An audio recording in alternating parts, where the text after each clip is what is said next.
Bonjour, alors je me nomme Sylvie Lamoureux, je suis professeure à l'Institut des langues officielles et du bilinguisme à l'Université d'Ottawa. Je m'intéresse surtout à la francophonie en milieu minoritaire et aux questions de politique linguistique dans les établissements scolaires, qu'on parle de la scolarité obligatoire ou de la scolarité post-secondaire. Je ne suis pas sociolinguiste de formation, je ne suis pas économe, je suis pédagogue, biochimiste, historienne. Et c'est ma deuxième carrière comme professeur, mais ce qui me motive, c'est de savoir qu'est-ce qui arrive à mes petits, à qui j'ai enseigné pendant tellement longtemps et à qui j'ai été directrice de lycée, une fois qu'ils arrivent au milieu postsecondaire et qu'ils font des choix de se faire scolariser en français dans des universités bilingues, en français dans des collèges francophones ou en anglais au sein de la majorité. Je vous parle aujourd'hui en mon nom, mais aussi au nom du professeur Normand Labrie, qui aurait dû être la personne qui vous livrait cette communication, mais qui, à cause d'urgence familiale, n'a pas pu se rendre ici. Donc, je vous salue en son nom et je vous remercie de l'attention. Alors, la communication que je vous propose, je vais d'abord la situer au niveau, dans un contexte plus mondial, si on veut, par rapport à la participation aux études postsecondaires. Ensuite, pour entrer brièvement dans le contexte canadien, et on va parler vraiment du contexte de l'Ontario français. Ceux d'entre vous qui connaissez la politique linguistique en Ontario le connaissez probablement par les travaux de mon mentor Stacey Churchill. Et on parle normalement en termes juridiques au niveau de droit linguistique. Pour ce qui est de l'éducation postsecondaire, et postsecondaire au Canada veut dire tout ce qui vient après la scolarité obligatoire, donc après les études secondaires, que ce soit des études techniques dans des collèges ou des études théoriques dans les universités. L'enjeu est différent depuis quelques années et on parle en termes d'enjeux économiques plutôt qu'en termes de droit linguistique. Donc, c'est une nuance importante. Alors, l'accès aux études postsecondaires, ce n'est pas juste quelque chose qui intéresse le Canada ou l'Ontario. Alors, en Inde, en ce moment, il y a à peu près 12% des citoyens qui ont accès à des études postsecondaires. Durant le premier plan quinquennal du gouvernement en Inde, on visait une augmentation de 10 à 15 %. Donc, c'est quand même beaucoup augmenté de 5 points de pourcentage. Le nouveau plan quinquennal qui a été annoncé à l'automne dernier vise d'atteindre 21 % de la population qui participe aux études postsecondaires par 2017 et 30 % par 2030. Alors, ce sont de grandes cibles. Alors, on voit vraiment en Inde qu'il y a une grande poussée pour augmenter l'accès aux études postsecondaires en Inde et par le biais des études en milieu international. La même chose en Chine, où on vise une augmentation qui est quand même de 27 points de pourcentage, de 33 à 60 %, où on veut augmenter le nombre de personnes qui participent aux études universitaires à 40 % d'ici 10 ans et aux études collégiales à 20 %. Au Canada, tout comme dans d'autres pays de l'OECD, il y a un lien direct entre le niveau d'emploi et le niveau d'éducation postsecondaire et les chances d'emploi. Le Canadian Education Statistics Council disait que les taux d'employabilité des adultes de 25 à 64 ans étaient 55 % si tu n'avais pas de diplôme d'études postsecondaires. Alors, c'est beaucoup plus chez les 45 ans et plus que les 25 à 44 ans. 72 % avec un diplôme d'études secondaires, 77 % si tu avais un diplôme d'études collégiales, dans les études polytechniques, 81 et 82 % si tu avais un grade universitaire, que ce soit du premier ou deuxième et troisième cycle. En 2005,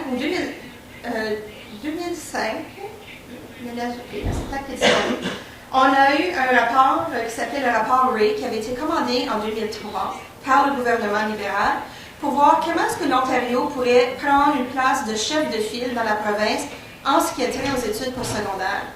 Le rapport a déterminé qu'il y avait 5 groupes d'Ontariens qui étaient sous-représentés aux études postsecondaires. Alors, même si on les trouvait en grande partie dans les études obligatoires, pour l'accès aux études postsecondaires, ils n'étaient pas présents dans le même pourcentage. Ces gens-là étaient évidemment les jeunes des Premières Nations et les Métis, qui demeurent encore excessivement sous-représentés pour tout ce qui est des études postsecondaires et même des études secondaires.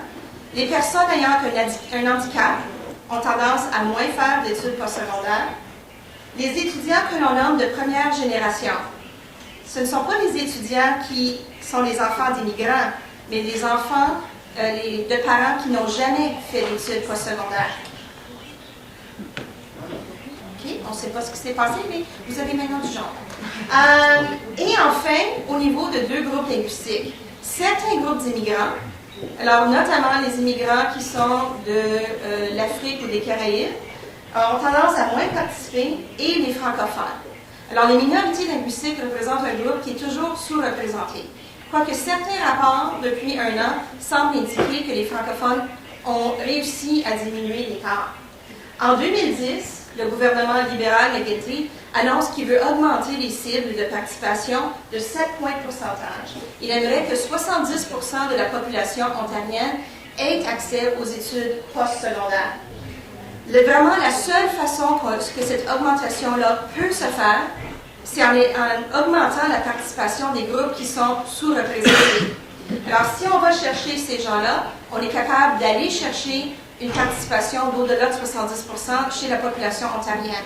Alors, ce ne sera pas chez la majorité anglophone ou chez les immigrants d'origine asiatique qu'on peut augmenter. La participation est déjà au-delà de leur représentativité. Et enfin, une analyse en 2011 démontrait que les seuls gains en matière d'emploi en Ontario en 2010-2011 étaient chez les détenteurs d'un diplôme d'études postsecondaires. Les gens qui avaient uniquement des études secondaires n'avaient eu aucun gain en matière d'emploi. Avec la situation, la conjoncture économique, ça donne un certain appui au gouvernement, même en période de coupure budgétaire, de vouloir maintenir ces investissements ou les augmenter légèrement en matière d'éducation. Alors, il y a quelques jours, il y a un mois, le ministre de la Formation des collèges et universités a émis l'énoncé suivant. L'éducation postsecondaire est un des principaux piliers de la stratégie économique de l'Ontario, visant à créer une des main-d'œuvre les mieux instruites au monde, et ce, afin d'attirer un plus grand nombre d'emplois, de même que de nouveaux investissements.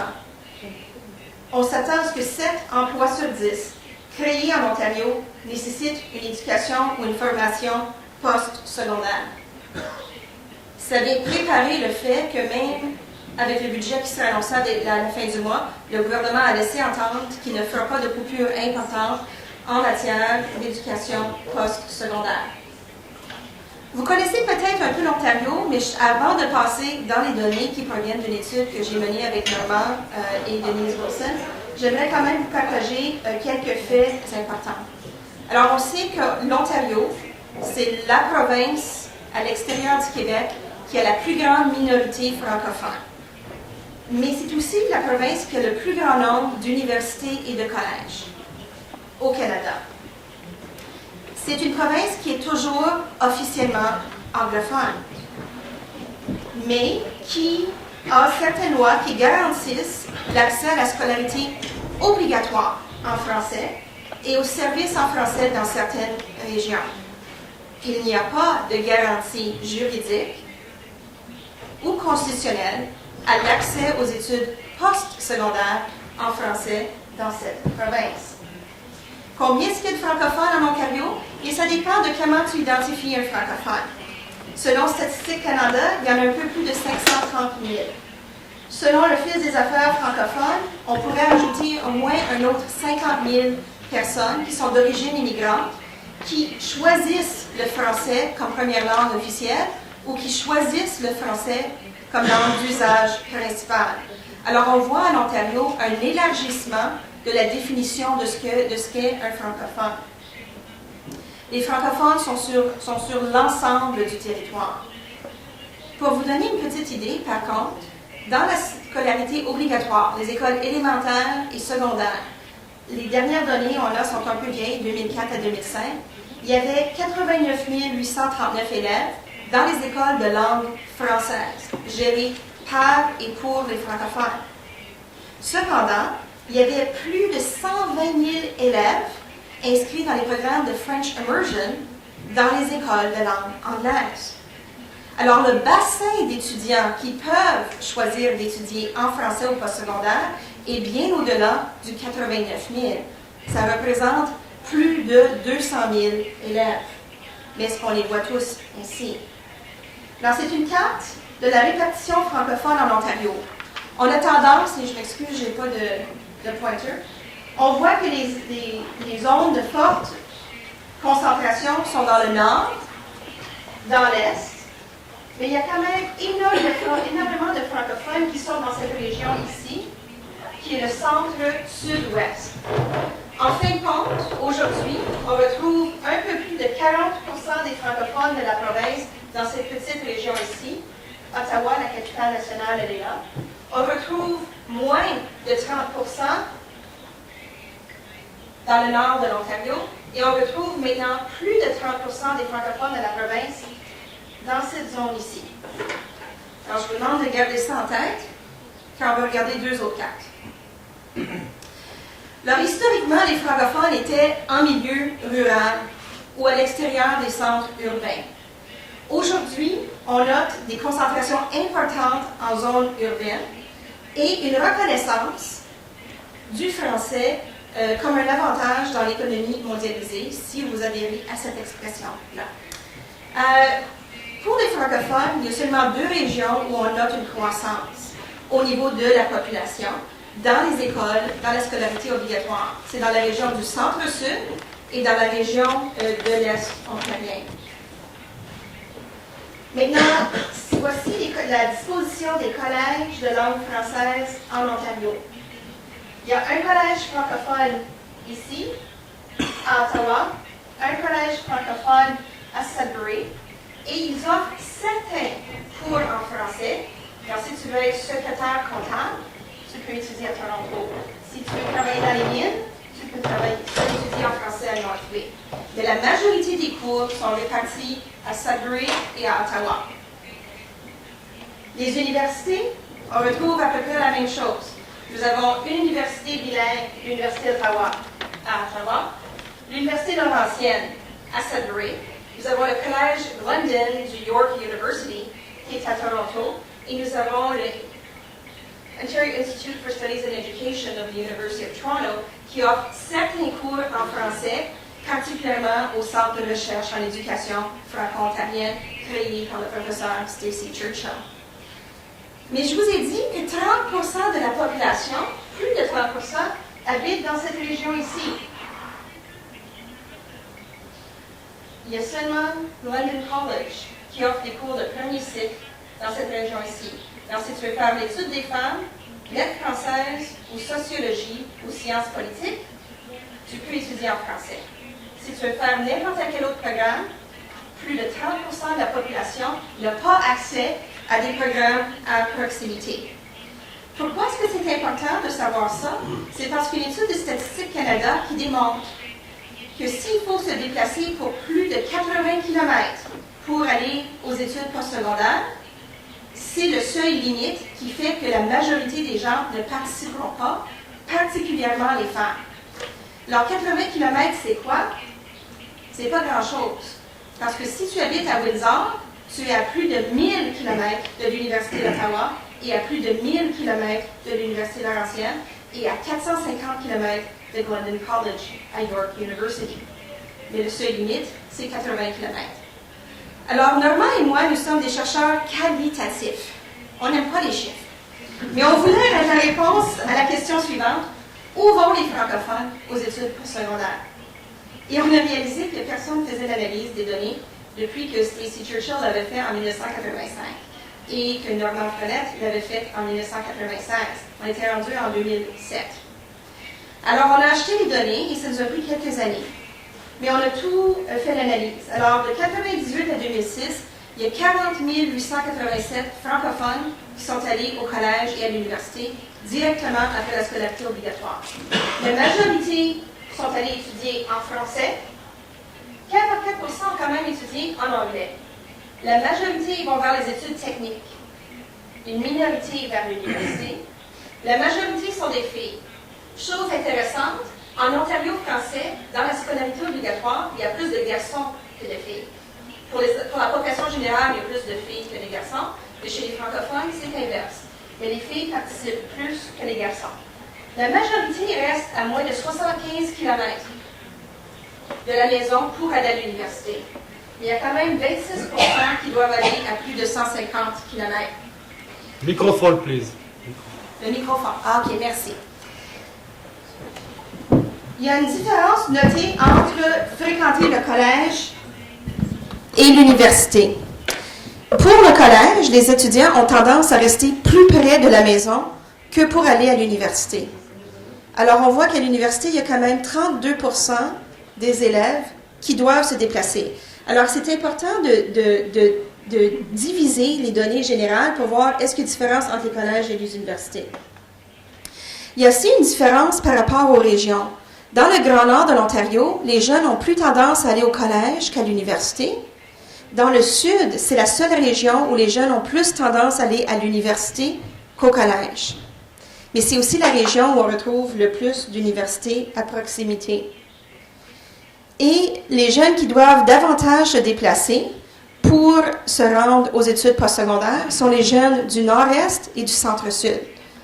Mais je vous ai montré que l'Université Laurentienne et le Collège Boréal sont dans le Nord-Ouest, alors que l'Université d'Ottawa et la Cité collégiale sont dans l'Est. Alors, il n'y a pas de surprise là. Ce qui est surprenant, par contre, c'est que les jeunes de l'Est et du Centre-Sud-Ouest sont moins nombreux à participer aux études postsecondaires qu'ils représentent au niveau de la scolarité obligatoire. Alors, si on veut augmenter la participation des francophones, il faut aller dans ces régions-là pour essayer de recruter davantage de jeunes pour se rendre aux études postsecondaires. Mais l'accès, c'est seulement une partie de l'équation. C'est beau qu'ils s'inscrivent aux études postsecondaires, mais est-ce qu'ils doivent persévérer et obtenir un diplôme? Et presque toutes les politiques publiques qui parlent de l'avantage économique d'avoir une population éduquée parlent toujours en termes d'accès. Mais qu'est-ce qui se passe à ces jeunes-là une fois qu'ils sont dans les collèges et dans les universités, tant en français et en anglais? Et c'est sur quoi j'étudie depuis les 3 ou 4 dernières années. À l'Université d'Ottawa, où je suis, on fait énormément d'analyses et on a découvert que les jeunes qui se déplacent sur des longues distances pour venir à l'Université d'Ottawa, les francophones, sont moins enclins à terminer leurs études postsecondaires que les francophones de la région d'Ottawa. Et l'ensemble des francophones sont moins enclins, 10% de moins, de finir leurs études universitaires que leurs collègues anglophones. Et nombreux francophones qui sont de l'extérieur d'Ottawa ont tendance à changer d'un programme francophone à un programme anglophone en cours de scolarité obligatoire. Le gouvernement de l'Ontario, qui n'est pas reconnu pour ses titres originaux, a créé 2 politiques d'aménagement linguistique nommées politique d'aménagement linguistique. La première, en 2004, pour la scolarité obligatoire, elle vient d'annoncer en septembre 2011 une pour les collèges et les universités. Alors, on voit encore les mots « le marché mondial concurrentiel », les compétences linguistiques, créer davantage de population. Alors, on est en train de lier l'accès aux études postsecondaires en français à un avantage économique à la fois pour les francophones de l'Ontario, mais pour l'ensemble de la province. Alors, c'est un projet de société qui veut vraiment augmenter la main-d'œuvre qualifiée dans les groupes sous-représentés.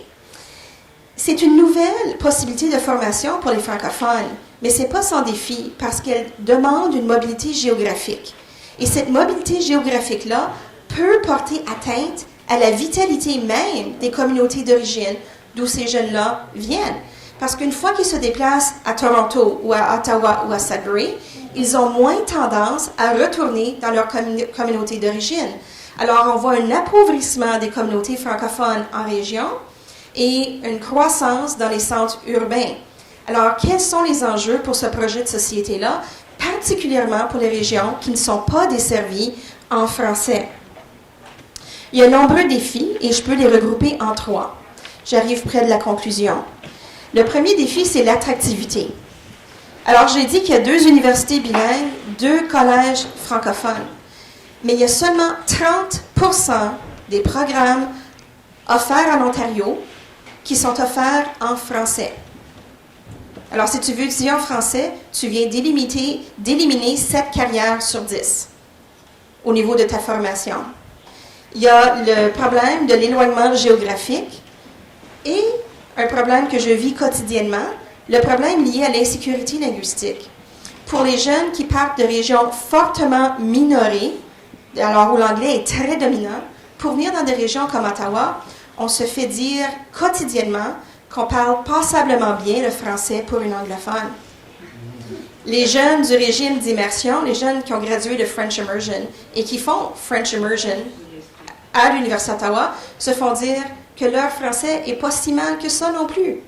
Si ton français n'est pas si mal, est-ce que tu as vraiment le goût de t'exprimer? Surtout que chaque fois que tu fais une demande d'offre active en français, qu'on te répond en anglais, et un anglais très boiteux, et l'accès au matériel didactique en français. Et je vais revenir à la conclusion. Il y a la question de gouvernance des universités bilingues qui doivent créer des espaces francophones. Comment répondre aux besoins d'une population francophone qui se doit, à cause de la géographie, étudier en anglais, quand des universités comme l'Université de Western Ontario te dit « There are no francophones here », alors que c'est la 4e destination privilégiée par les francophones de l'Ontario. Et le plus grand défi, c'est qu'il y a un manque flagrant de recherche sur tout ce qui touche le postsecondaire et vraiment à savoir, est-ce qu'il y a un avantage économique de faire des études en français? Qu'est-ce que ça donne, étudier en français au postsecondaire, à tous les plans, mais particulièrement les retombées économiques? Et il n'y a personne qui se penche sur les questions. Nous sommes 4 chercheurs en ce moment qui travaillons les questions liées au postsecondaire en Ontario, et nous sommes tous des chercheurs qualitatifs, tous en ethnographie. Donc, il y a du travail pour d'autres si ça vous intéresse. Alors, en conclusion, rapidement, j'aimerais revenir à la question principale du colloque. Quelle place pour le français? En Ontario, on veut favoriser une augmentation de la population francophone dans des établissements qui sont éloignés. Mais ces établissements bilingues et francophones-là, à eux seuls, ne peuvent pas remplir le mandat d'une augmentation de la participation. Quel est le rôle et la responsabilité des établissements anglophones à répondre aux besoins d'une clientèle francophone qui a des défis peut-être au niveau linguistique? Parce que je suis francophone et que je parle bien l'anglais, ça ne veut pas dire que je suis prédisposée à étudier en anglais. Il faut aussi, pour les francophones, pour la première fois, avoir une ouverture à qui vient étudier en français.